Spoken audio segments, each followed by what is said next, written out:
बिस्मिल्लाहिर्रहमानिर्रहीम। नाज़रीन, programme current affair के साथ आपका मेज़बान सैयद आसिफ अली हमदानी हाज़िर खिदमत है। नाज़रीन, एक हफ़्ते में 2 मरतबा पेट्रोल की कीमत से पूरी आवाम की चीखें इस वक्त आसमानों को छू रही हैं। आज पूरा दिन मुख्तलिफ़ शहरों के अंदर एहतजाजी मुज़ाहरे और लाहौर के अंदर अभी भी लिबर्टी चौक में बहुत बड़ा मुज़ाहरा हो रहा है और महंगाई का एक ऐसा तूफ़ान खड़ा हो चुका है जिसका असर जो है वो उमरा से लेकर नीचे जो फुकरा हैं उन तक बहुत बुरी तरह महसूस किया जा रहा है। ज़ाहिर बात है, जब पेट्रोलियम मसनूआत की कीमतें चढ़ती हैं तो ऑटोमेटिकली खाने पीने की अशिया, तमाम जितनी भी कारोबार ज़िंदगी है उसके अंदर बहुत मनफी असरात होते हैं और उसका बोझ जो है वो आवाम को उठाना पड़ता है। आज सोशल मीडिया के अंदर बहुत जिस तरफ देखें एक ही आवाज़ आ रही है कि ये जो बर्डन गरीब आवाम पे डाला जा रहा है, ये बर्डन हटा के अमीरों पे डाला जाए। और कहा जा रहा है कि जितने सरकारी मराहत याफ्ता तबका है उसका ताल्लुक इस्टेब्लिशमेंट से हो, ब्यूरोक्रेसी से हो, या आम सरकारी जो मुलाजमीन हैं जिनको गवर्नमेंट हर रोज़ करोड़ों रुपए का मुफ्त का पेट्रोल का जो है वो चिट्टे मिलती हैं और वो टैंकियाँ भरा के घर जाते हैं। उनके बच्चे भी अय्याशी कर रहे हैं, उनके फैमिलीज़ भी अय्याशी कर रही हैं और वो ख़ुद भी अय्याशी कर रहे हैं। इसी तरीके से जो वज़रा हैं, जो मुशीर हैं, जो मेंबरान कौमी असम्बली हैं, जो मेंबरान सूबाई असम्बली हैं, तमाम ये मराहत से इस्तेफ़ादा करते हैं मुफ्त पेट्रोल से। और इसका एक बहुत बड़ा बोझ, अरबों रुपए का बोझ जो है वो पब्लिक उठाती है। यानी उसका तमाम तर जो रही कई कसर है वो पब्लिक से निकाली जाती है। पब्लिक के आज औसान ख़ता हो चुके हैं। अब अवाम, करोड़ों जो हमारे बसने वाले यहाँ पाकिस्तान के अंदर अवाम है, वो आज बिल्कुल वाज़ेह तौर पे उन्होंने हाथ खड़े कर दिए हैं कि हम अब मज़ीद कोई बोझ उठाने को तैयार नहीं हैं। वज़ीर आज़म बार बार एक ही कहते हैं, मैंने पत्थर दिल पे रखा। वज़ीर आज़म साहब, पत्थर दिल पे रखने से मामलात नहीं होंगे।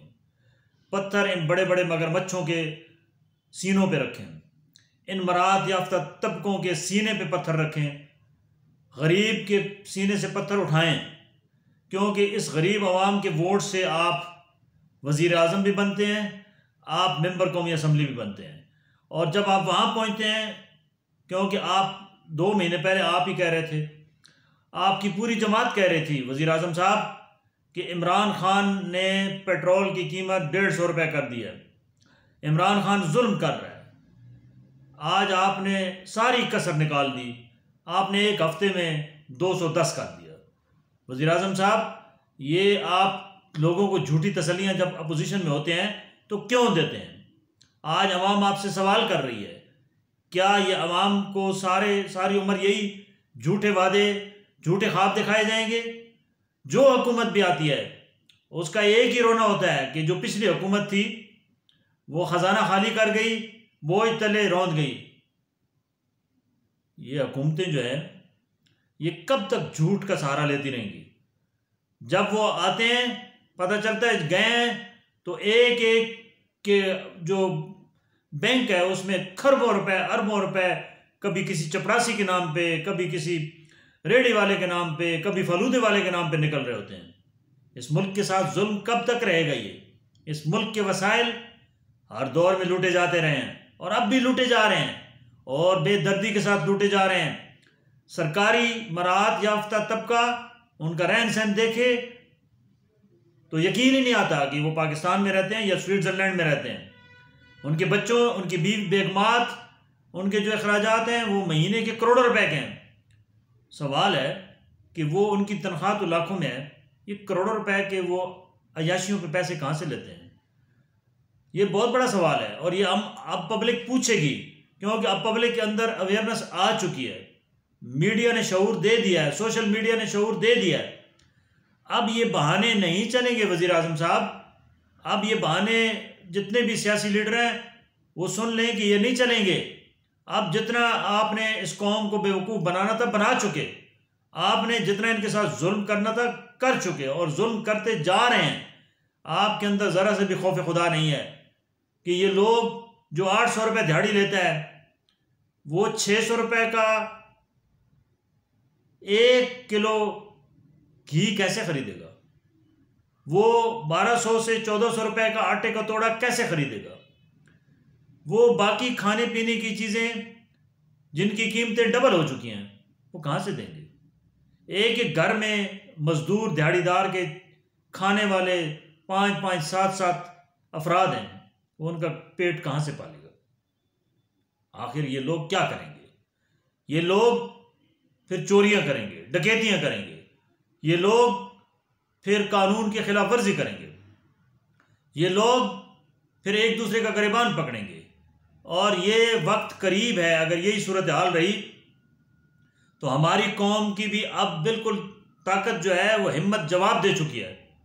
और ये वक्त मुझे ऐसे लग रहा है कि अगर यही मजालिम जारी रहे तो ये वक्त करीब है कि जैसे श्रीलंका में वज़रा और वज़ीर आज़म के घरों पे अवाम चढ़ दौड़ी और उन्होंने जला के राख कर दिया। ये आग जो अवाम के अंदर लगाई जा रही है महंगाई की सूरत में, बेरोजगारी की सूरत में, ये आग अब ईवानों की तरफ फैलती नजर आ रही है। ये झूठे तसल्लियां देने वाले अब आपकी सच्ची बात पे भी लोगों को एतमाद नहीं है। आपके पास सिर्फ एक ही रास्ता है कि आप ये फ़ौरन जितना भी पेट्रोलियम मसनूआत की कीमतों में 60 रुपये इजाफा किया है, इसको फिल फौर वापस लें। और ये जो 60 रुपये का बोझ है ये अपने मरात याफ्ता तबके पे डालें, जो बजट का 70% हिस्सा खाते हैं उन पे डालें, इस्टेब्लिशमेंट पे डालें, जो करते कुछ नहीं है सिवाय एयर कंडीशनों में बैठ के, सिवाय जमा तफरीक के। उनका रोल मुझे बताएं इस मुल्क और इस कौम की खिदमत के लिए क्या है? अवाम भूख और इफलास के हाथों मर रहे हैं, ये इदारे खामोश तमाशाई बैठे हैं। सरकारी मुलाजिम अपने आप को ये समझता है कि वो पूरी रियासत उसकी है, बाकी हम उसकी वो रियाया हैं, जो मर्जी वो जुल्म करे, जो मर्जी वो ज्यादती करे, वो सह लेंगे। लेकिन अब ये ऐसा नहीं चलेगा, क्योंकि अब अवाम के पास कोई रास्ता नहीं है, एक ही रास्ता है, वो इनकलाब का है। और अवाम इस वक्त जो अंदर से इस कदर गल सड़ चुकी है। वज़ीर आज़म साहब, आज मैंने पहली दफ़ा बीइंग एक जर्नलिस्ट देखा है कि नून लीग के लोगों के अंदर जो कल तक आपकी हिमायत करते थे, आज वो भी मायूसी का शिकार है और वो भी कह रहे हैं कि ये जुल्म कम अज़ कम हमारे दौर में नहीं होना चाहिए था और ये जुल्म किसी सूरत में भी काबिल बर्दाश्त नहीं है। क्या आपने अगले इलेक्शन में नहीं जाना है? ये याद रखें कि अवाम इस वक्त जो अवाम की चीखें निकल रही हैं, अवाम जितने भी लोग इस पूरे गुनाह में जो अभी हो रहा है या माजी में होता रहा है या इस वक्त जो डबल हो गया है, कीमतें बढ़ाने में जितनी भी सियासी लीडरान का किरदार है या जितनी इदारों का किरदार है, ये बात याद रखें कि अवाम अब सीख पाएँ। अवाम किसी वक्त भी बाहर निकलेंगे और कुछ भी करेंगे। फिर ये नहीं कहना कि ये कानून की खिलाफ वर्जी हुई है, क्यों कि भूखे पेट, जिसका बंदे का पेट भूखा है वो दरिंदा बन जाता है और वो भूख इफलास मिटाने के लिए कुछ भी कर सकता है और वो खुदकुशी से लेकर किसी को उड़ाने तक कुछ भी कर सकता है। उसकी वजह यह है कि जब वो खुद उसके घर में भूख दंदराती फिर रही होगी तो उससे कैसे बर्दाश्त होगा कि उसके बच्चे बगैर खाए पिए सो जाएं, उसके बूढ़े माँ बाप बगैर दवा के वो एड़ियाँ रगड़ते रगड़ते मर जाए। नाजरीन, एक और बात याद रखें कि अगले चंद रोज में 2-3 और बड़े बहरान आने वाले हैं। गंदम का बहरान भी आने वाला है। अभी ये बाहर से 5,000 रुपये फी मन के हिसाब से जो गंदम मंगवा रहे हैं, तो ये किस तरीके से यहाँ अवाम को सस्ता आटा देंगे? सब्सिडी कब तक चलती रहेगी? ये IMF के आगे ऐसे लेट गए हैं, माजी में इसकी कोई दलील नहीं मिलती। माजी में भी IMF जो भी हुकूमत होती है उसको वो बिल्कुल कहते हैं कि यहाँ से ऐसे करो ऐसे करो, लेकिन इस कदर नहीं हुआ। अगर उन्होंने 20 रुपये कहा तो हुकूमत ने 5 रुपये का बोझ डाला। इन्होंने तो माशाल्लाह, उन्होंने इनको 60 रुपये का कहा तो इन्होंने उठा के एक हफ्ते में 60 रुपये डाल दिए। नाअहल तरीन है वज़ीर ख़जाना, वज़ीर आज़म साहब, ये आपको डुबोने वाला है, आप इसको फौरी तौर पे फारिग करें। ये आपका वज़ीर ख़जाना, ये IMF का वज़ीर ख़जाना, ये आपका नहीं है। इसके अंदर ज़रा सा भी खौफ खुदा नहीं है। ये बड़े धड़ल्ले के साथ कहता है कि जी मजबूरन हमें तो ये कीमतें बढ़ानी पड़ेंगी। 7 रुपये बिजली की कीमत बढ़ा दी है। एक गरीब जो पहले पंखा चलाता है वो पहली बिल नहीं अदा कर पाता, उसके पहले हालात इतने ख़राब हैं कि उसका बिल, एक पंखे एक लाइट का जो बिल है वो 1500 से 2000 रुपये था। तो ये जो अभी आपने जुल्म किया है, ये आगे बिल लोग कैसे अदा करेंगे? इस गर्मी के अंदर 8-8 10-10 घंटे की लोड शेडिंग होने के बावजूद 24 रुपये यूनिट जो है वो बिजली कर दी गई है। ये कहाँ का इंसाफ है? ये गरीब आवाम क्या करेगी? वज़ीर आज़म साहब, आप अवामी मकबूल तरीन लीडर कहलाते हैं, आपको स्पीड वज़ीर आज़म कहा जाता है, लेकिन खुदा के लिए गरीबों के अरमानों पे स्पीड ना मारें, गरीबों के गलों पे स्पीड ना मारें, गले कट रहे हैं। गरीब के चलते हुए चूल्हे के ऊपर स्पीड ना मारें कि वो बुझ रहा है। आप कोई और रास्ता इख्तियार करें। आप अमीर, आपके पास इतने हैं आप समेत, कि अगर आप सब जितने भी जो माजी में जितने भी यहाँ से बाहर जो आपने स्विट्ज़रलैंड और बाकी मुल्कों के अंदर आपने अपनी ट्रिलियन रुपीज़ की आपकी आल औलादों ने, सरदारी साहब ने, बाकी फैमिलीज़ ने, जितने भी सियासतदान हैं, मैं किसी एक जमात की बात नहीं कर रहा हूँ, इन सब को कहो कि इस वक्त मुश्किल वक्त में है ये मुल्क, इनको कहो कि बाहर से इस मुल्क को 6 माह के लिए कर्जा ही दे दें ताकि सर्वाइवल हो सके। वज़ीर आज़म साहब, ये कशकोल बजाय उठा के IMF के आगे लेटने के, ये अपने अमीर तबके के आगे लेट जाएं। जैसे आपके पास पाकिस्तान में अमीर तरीन लोगों की जो लिस्ट है उसमें 3-4 लोग मौजूद हैं। मलक रियाज मौजूद है आपके पास, इसको पकड़े। जरदारी साहब मौजूद हैं, उनको पकड़े। इस किस्म के बहुत सारे और लोग यहाँ मौजूद हैं जो इस मुल्क के अंदर खिदमत के जज्बे से सरशार होकर काम करने को तैयार है। आप बजाय उनसे कर्जा लेने के इनसे कर्जा ले लें, अपने घर में ही कर्जा ले लें, इनको वापस कर दें, पाकिस्तान के साथ तिजारत करें, बाहर तिजारत बंद कर दें 6 माह के लिए। यही समझे कोरोना आ गया, यही समझे को कुदरती आफत आ गई है, बजाय इसके कि इस मुल्क के अंदर रोज़ाना तमाशा हो, इस मुल्क के अंदर रोज़ाना गरीब आवाम को जलील किया जाए, इस मुल्क के अंदर रोज़ाना गरीब का गला काटा जाए, इस मुल्क के अंदर रोज़ाना गरीब के बच्चे भूख और इफलास से मरें। ये छोड़ दें, ये कोई खिदमत नहीं है। ये कोई मेगा प्रोजेक्ट करने का एक गरीब आदमी को क्या फ़ायदा होगा जब उसके पास चलने के लिए पैसे नहीं है, तो वो मोटरवे पे सफ़र कैसे करेगा? एक गरीब आदमी जो इस वक्त 2 टाइम की रोटी से अवजार है, आप उसको मेगा प्रोजेक्ट्स की सुहाने ख्वाब क्यों दिखाते हैं?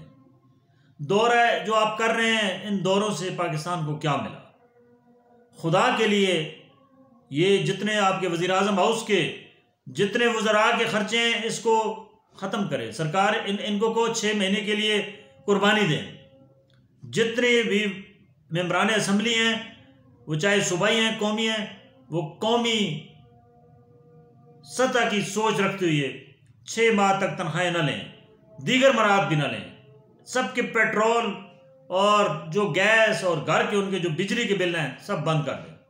वापडा के जो आपके लाखों मुलाजमीन हैं जो फ्री यूनिटें इस्तेमाल करते हैं, इस मुल्क के साथ जुल्म ज्यादती करते हैं, और उसका बोझ और यूनिट्स का एक आम गरीब के ऊपर डाला जाता है, ये बंद करवाएं इनसे। ये तनख्वाहें लाखों रुपए लेते हैं और मराहत भी इनको मिल रही हैं। एक गरीब स्कूल टीचर, एक गरीब दाढ़ीदार जिसकी आमदन चंद हज़ार रुपए है, उसके ऊपर आप जब भी IMF कहती है या कोई और वर्ल्ड बैंक कहता है, जब भी बुरा वक्त आता है, आप इन सबको कुर्बानी का बकरा बना देते हैं और बड़े वैसे के वैसी मराहत ले रहे होते हैं। ये कहाँ का इंसाफ है? सुप्रीम कोर्ट ऑफ पाकिस्तान सो मोटो अगर ले सकती है सियासी महाजराई पे, तो इस पे भी सो मोटो ले और हुकूमत को तलब करे और उनसे ये 60 रुपए जो आम गरीब के ऊपर डाला गया पेट्रोल का, ये वापस करवाए डीजल पे, क्योंकि ये गरीब की सवारी है। रिक्शा, मोटरसाइकिल, जो बड़ी गाड़ियां हैं उनके लिए अलग रख लेना हर पंप पे। जो बड़ी बड़ी लैंड क्रूजर और जो V8 जो फ्री में भरवा के लेके जाते हैं टैंकियां, उनसे आप बेशक 400 रुपये पेट्रोल के चार्ज लें, लेकिन गरीब से ना लें, क्योंकि गरीब अब देने को तैयार नहीं है। गरीब के पास देने के लिए कुछ नहीं रहा। वो आज तक ईंधन बनता रहा इन सियासी लीडरों के झूठे वादों का।